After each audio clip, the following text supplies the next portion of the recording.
Hey guys, my name is David and this is my very first YouTube video. I hope you guys are all doing super well. I've been living in Japan now for more than a year and it's been such a great experience. I've met a lot of great people.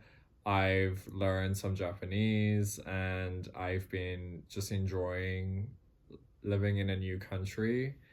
And I think as a foreigner, there are certain challenges that you have to overcome while living in Japan, like language barrier and just differences in culture. There's certain rules. A lot of foreigners living in Japan have also made some videos on TikTok and Instagram sharing kind of funny things about their experiences living in Japan, and I want to react to some of the videos that I've seen today. So let's begin today's video.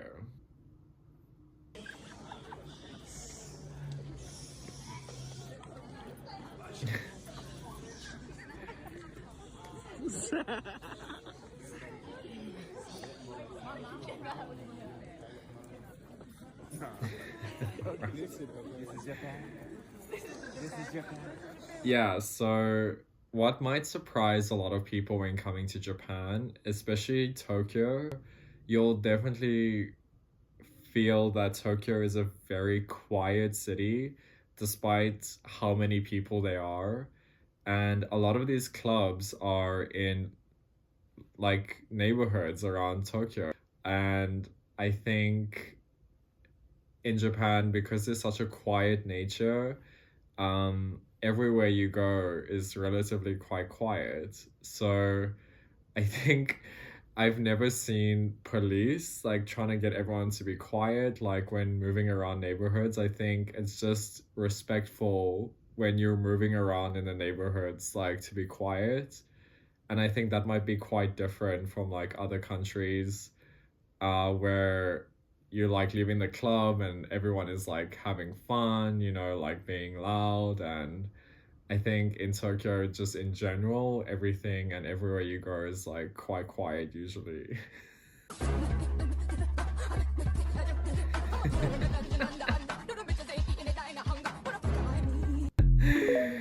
Yeah, so I started doing this recently as well, based on like the first video.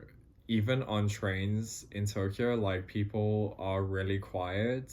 It's kind of advised to like keep your phone silent and not make too much noise. People, like, even if they are talking, it's not loud, and you'll definitely notice when there's other foreigners that come to Tokyo, they're speaking normally like they would anywhere else. It's not really common for Japanese people to be talking on trains, especially in Tokyo. So foreigners really do stand out if they're kind of loud on the train. And if you're also on your way to work and you just want some peace and quiet, you're definitely gonna want to avoid people being loud on the train. But I think just the best advice is just if you're getting onto a train and everyone is relatively quiet, it's just better to match that vibe and be quiet as well. Um, but yeah, it's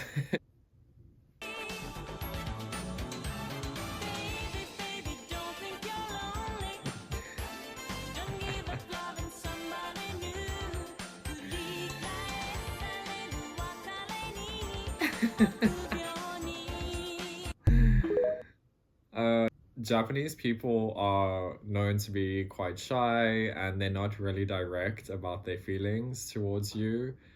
I think what might also be a little bit confusing is Japanese people are usually very polite. So you don't really know when somebody finds you attractive or likes you. Everyone is like really nice, and you have to learn to like read between the lines, or you yourself have to be direct and just tell someone that you like them. If you are coming to Japan, it's better if you are more straightforward if you like somebody. Need to know before? Is there anything you need to know before leaving Japan as a foreigner? First off, you're gonna have a really hard time getting an apartment because they don't trust you here. And it's insane. You're gonna pay tons of money. You're gonna get a tiny little apartment. I hate moving and stuff in Japan. The other thing is, So I think what he said is definitely true. Moving in Japan is a little bit more difficult for foreigners. I think that it is quite expensive moving in Japan because there's a lot of extra fees that you need to pay, and like key money, a guarantor, a signing fee, sometimes like up to like 3 to 4 months deposit.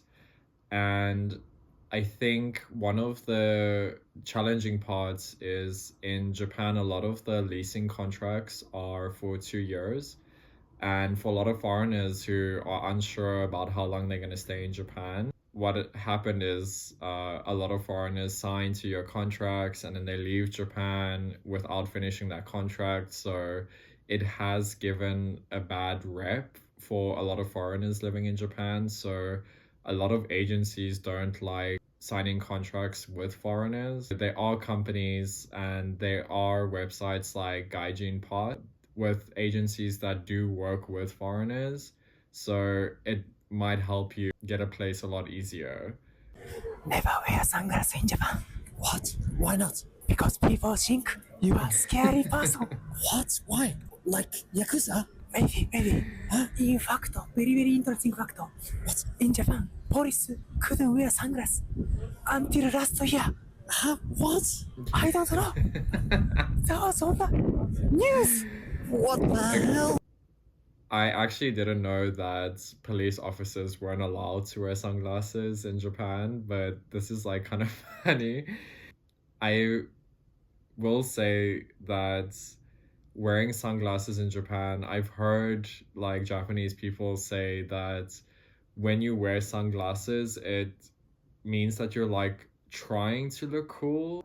You'll just see a lot of people like trying to like get through life without sunglasses, but I've never heard anyone say that wearing sunglasses makes you look scary. So if you do come to Japan and you do wear sunglasses, like it is okay. I've seen some people wear sunglasses, but not many. So don't worry.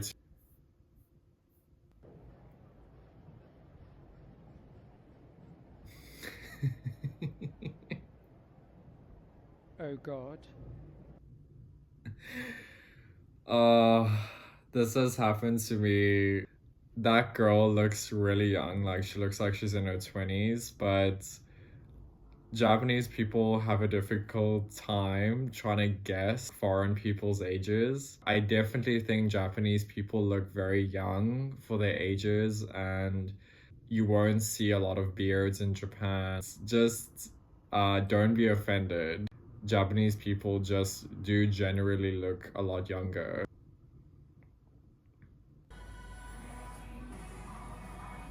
Three things you should never ever do in Japan. Do not eat or drink while walking.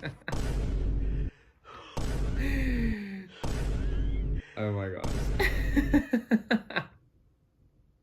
There's a lot of videos that are on TikTok about rules of things you should and shouldn't do when you're in Japan. And I've heard that a lot of these videos are making a lot of foreigners scared to visit Japan because they think that there's these rules that they might not know, or they might be disrespectful, or they might do something bad while in Japan.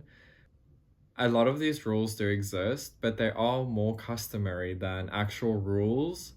Like, it's not illegal to eat or drink while you're walking outside in Japan, but the reason why many people don't eat and drink outside is because there isn't a lot of trash cans outside in Tokyo, and it's annoying to carry all your trash around, and you shouldn't be scared to come to Japan because of these things. Definitely learn a little bit about Japan and things you can avoid.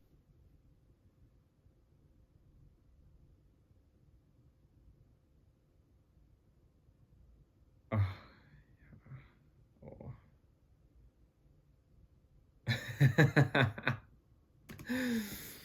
Yeah, this definitely happens in Tokyo. In the morning, there are so many people that use the train, and if you feel like there's not enough space on the train, like Japanese people will make a way. I think it's really uncomfortable. You are squished up, you can feel someone breathing down your neck, and it's best to avoid the train at these times. I've missed so many trains because of how overcrowded they were. Yeah, it is what it is. It's really difficult to avoid.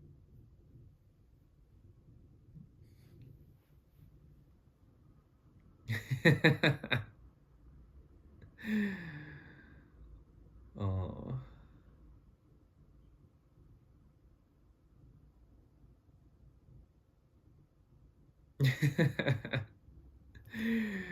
So this video, I think, is the epitome of life in Japan.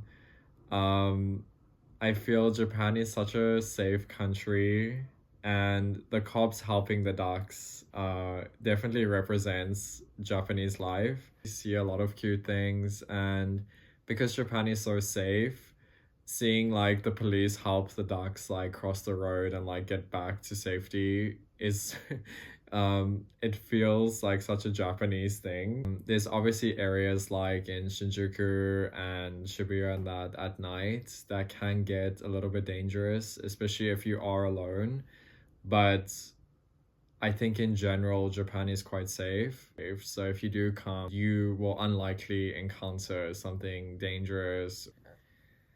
So guys, that is the end of my video. I hope you guys enjoyed learning a little bit about life in Japan. And if you liked the video, please give it a big thumbs up. I definitely want to make videos about life in Japan and just personal experiences and different types of other videos. Please subscribe to my channel and I'll see you guys in the next one. Peace.